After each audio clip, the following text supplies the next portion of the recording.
KSP paints, KSP tiles, KSP hardwares வழங்கும் ஆடித்தவச சிறப்பு நிகழ்ச்சியில் நம்ம பொருட்காட்சியில் வந்திருக்க எல்லாருமே சந்தோஷமாக பொருட்காட்சியை பார்த்துட்டு இருக்காங்க. பொருட்காட்சியை பார்த்துட்டு நல்ல ஒரு ஸ்நாக்ஸ் ஐட்டம் அழகாக சாப்பிட்ருக்காங்க. வணக்கம், உங்கள் பேர் சொல்லுங்கள். என்னோட பேர் மகாஷ்னி. மகாஷ்னி. சூப்பர் பேர். இந்த பேர் யார் வச்சா? அம்மா அப்பா. அம்மா அப்பா வச்சாங்க. விட்டு கொடுக்க மாட்டேங்க. ரைட். உங்களை ரொம்ப பிடிக்கும், அம்மாவுக்கு பிடிக்குமா அப்பா பிடிக்குமா? ரெண்டு பேரையுமே பிடிக்கும். ரெண்டு பேருக்கும் பிடிக்கும். யார் உங்கள் மேலே அதிக திட்டுவா? யார் உங்களை அப்பா திட்டுமா அம்மா திட்டுமா? ரெண்டு பேருமே திட்டுவாங்க. இவங்க பார்த்து ரெண்டு பேருமே வீட்டில் திட்ட போலீஸ் எழுதி கொடுத்துருவோண்ணே. ஓகே, சூப்பர், அருமை. சரி, எல்லாம் பார்த்துட்டீங்களா? எது ரொம்ப பிடிக்கும் உங்களுக்கு?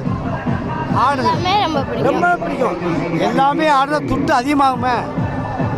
அது வந்து ஆகும். ஓகே, பார்த்தீங்கன்னா எல்லாம் உங்கள் பேர் சொல்லுங்கள். பானுமதி. நீங்கள் என்ன ஒர்க் பண்ணுறீங்க? டெய்லரிங் வேலை பார்த்து. எப்படி போய்கிட்டு வேலை? நல்லா போய்கிட்டு. இந்த மாதிரி எல்லாருமே ஆட ஆசைப்படுதா? அப்படி தானே? எல்லாத்தையும் ஆசைப்பட துட்டு ஆகும். அதை பற்றி என்ன செய்ய, குழந்தைங்க ஆசைப்பட்டா செஞ்சு தானே கொடுக்கணும். அதான். வணக்கம் சார், உங்கள் பேர் சார்? என் பேர் லட்சுமணன். என்ன ஒர்க் பண்ணுறீங்க? நான் டிரைவராக இருக்கேன் ஐயாவேரி ஸ்கூலில். எப்படி சார் போய்கிட்டு இருக்கேன்? பரவாயில்ல, எல்லாம் நல்லா இருக்கு சார். இந்த மாதிரி பொருட்காட்சி தடையில் குடும்பத்தோடு வந்திருக்கீங்க. இப்போ பிள்ளைகளோட கோரிக்கையை நீங்கள் நேராகவே கேட்டீங்க, பொண்ணோட கோரிக்கையை. இவங்க கோரிக்கையை கேட்கும்போது உங்கள் மனநிலை எப்படி?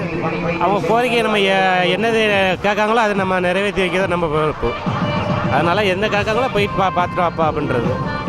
பார்த்தீங்கன்னா பிள்ளைகள் என்ன கேட்டாலும் செய்யக்கூடிய கடமை பேரண்ட்ஸ் இருக்குன்னு அழகாக சொல்லியிருக்காங்க.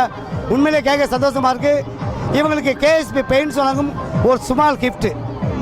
இவங்களுக்கான ஒரு அருமையான சாங்கை நம்ம